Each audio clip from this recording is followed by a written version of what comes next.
I'm joined now by Ella, who is a journalist here at RNZ, to talk about her story on coastal erosion and managed retreat for marae. Kia ora, Ella. Thank you for joining me. Nice to be here. I'm excited. Could you tell me a little bit of a summary about your story? Because it's quite a long piece. Yeah. So it's basically just the story of how climate change impacts Māori, but with particular reference to coastal marae. So, the impacts of climate change will fall disproportionately on Māori. We know that there have been studies to show that. But I suppose in the wake of Cyclone Gabrielle, I just wanted to kind of look at coastal erosion, because those 1 in 100-year floods that Cyclone Gabrielle are going to be happening more frequently. Wanted to look at marae and how they were impacted when it came to Cyclone Gabrielle and things and the like. Marae are often hubs of the community in times of crisis, right? They are places for people to get kai, to sleep. They provide mattresses. They're such a big part of our community. But what happens when those places won't be there in 50 years, right? So we kind of looked around at the country, looked at where marae will be most impacted by coastal erosion and spoke to some of those marae, which was quite an interesting and sobering experience, yeah. So was Cyclone Gabrielle a big spark for you to start investigating this situation? Yeah, I think so. As I said, it's that in times of crisis, they really are such hubs, right? And actually we saw a few marae that were quite impacted, red stickered, and then they had to remove all their carvings, remove all their taonga from the marae. And that was really upsetting for whānau to see, right? And I think it kind of served as a reminder for, obviously the hapu and iwi in that area, but also across the motu, right? You're watching the news, and you're seeing these marae on the coast that were impacted by this flood, and you're going, is that going to happen to us? And we kind of wanted to get a gauge from people across the country to see if they were talking about it, if they were talking about those options, because managed retreat is a really tricky conversation to be having. Yeah, this is a personal story for you as Māori. So how does that impact your writing when you're going about putting this together?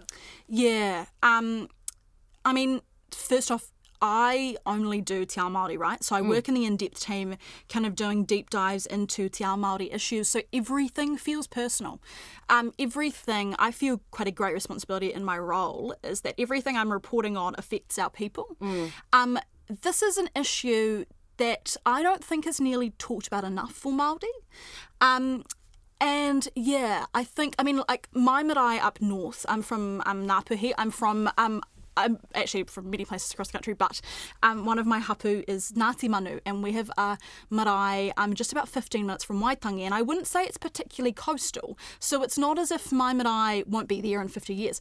But as Māori, everything is about connections. Everything is about whakapapa. Everything is about whakawhanaungatanga.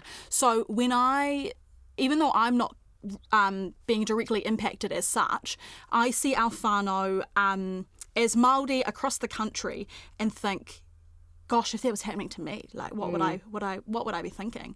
It is really, I'm not personally affected by it in such as the coastal erosion thing, but I think for Māori, we're so tied to the whenua. Like, that's such a huge thing of Te Ao Māori, right? Everything comes back to the tai ao, everything comes back to the whenua, and so when your identity is so inherently linked to it, what do you do when you have to leave the whenua that you've been at for generations now? It's such a loss, and for some people, and I think for many Māori, it's a loss of identity, like a loss of ties to your identity or whakapapa links. We have kaumātua who have been there for generations now, right? Because we had such a big period of land loss in Aotearoa, right? We had that government-sanctioned land confiscation, and so it meant that we now have this very stay put. We don't have land, so we need to stay put. We need to, the term ahi ka comes to mind, which kind of just means keep the home fires burning. It's a really hard conversation to have. It's a very complex conversation, and there's a lot of different perspectives. There's a lot to consider.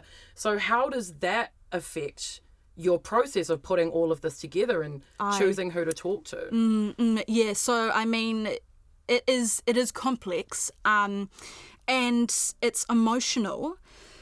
And that means you kind of have to approach the story with quite a degree of sensitivity. As with a lot of Māori kaupapa, in the wake of Cyclone Gabrielle, I mean, the first thing I wanted to do was go to those marae that were red-sticken and go, okay, cool, does this mean you have to do a managed retreat? Like, what are you going to do now?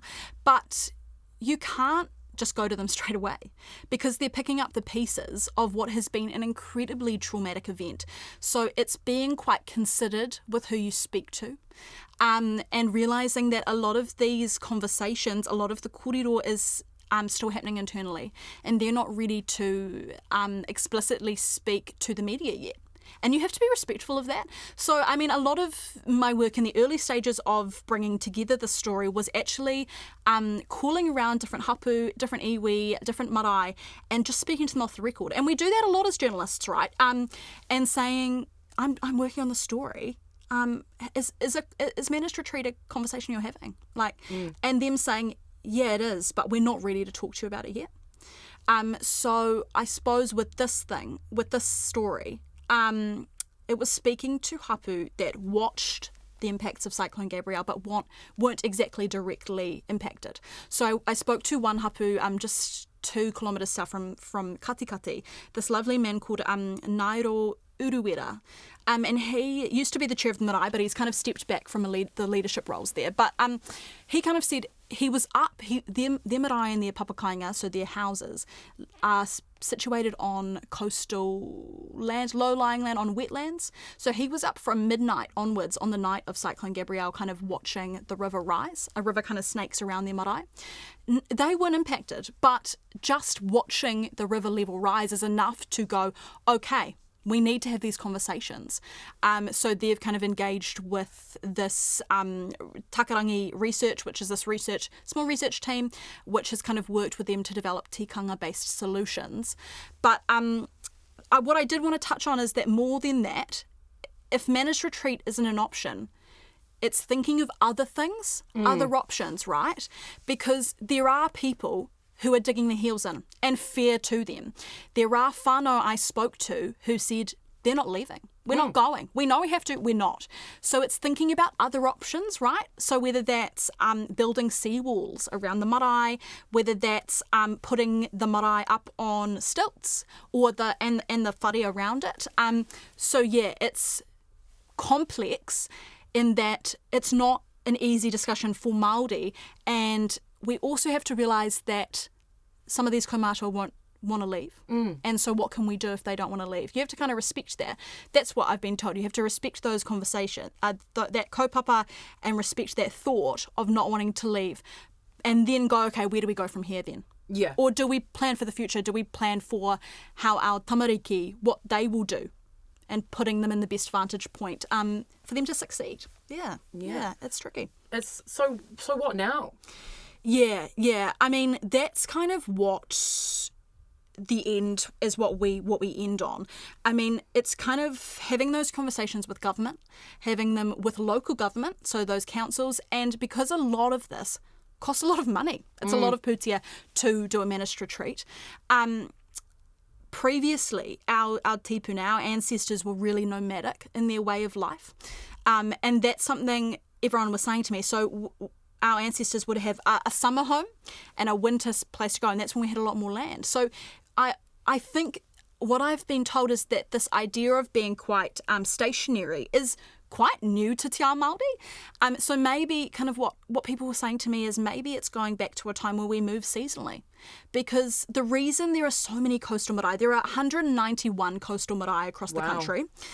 61 of those are in Te Tai Tokiro, so up north, and then a lot more around that coast, so Te Tai Rāwhiti, Hawke's Bay, Napier, which is obviously where we saw the effects of Cyclone Gabrielle, lots around Tauranga Moana. It's kind of going, should we be moving seasonally? Because the reason we were there was to collect kai moana. It's a good vantage point. You can see your enemies coming. You collect kai moana. So maybe it's going back to those that knowledge that our tipuna had, that mātauranga, and looking back to go forward. That's what everyone's been saying, and that's quite a Māori way of thinking. Going, what did our ancestors do, and how can we use that mātauranga to move forward? This lovely man I spoke to, this man Nairo, said to me, this is a millions-year-old conflict between Tānei Mahuta, Tāwhiri Mātia, and Tangaroa. And all that's happening is now is that we're getting caught in the middle of it. And so if you look at it from quite a Māori world view, it's not, these issues aren't new. It's just we are now being impacted more by them. And so, going back to this nomadic way of life, being more, moving with the seasons, and choosing where is the best place for that time of year. But also, as I said, more than managed retreat. So it could be those seawalls, those stilts. But getting the putia, the money, and getting the land, right? Because of that land loss, we cannot be as nomadic as we used to be. Yeah, and where are you going to manage retreat too, right? Yes. So it's a whole lot of different conversations. Yeah. But I find that really interesting, saying looking back to look forward. I think that's really...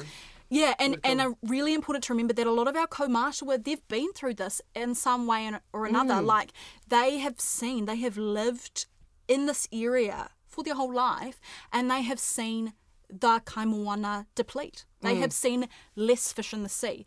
And going, cool, so you've seen that happen. What happened at the time? Okay, so we put a rahui. A rahui is a very Māori term, is a Māori term, where you stop fishing or you don't go in that land or whatever to save resources. So kaumātua are living libraries. They are. So it's really important to involve them in these conversations, even though they won't be here. And this is what so many whānau told me. They might not be here, but they have that knowledge to go, okay, this is what happened, this is what we did, or we've watched how the land has developed over the 80 years I've lived here, and so here's what I can tell you, and here's the knowledge I can give you, and here's what we can do. Yeah, I think kaumātua are so important, and really important in Te Ao Māori.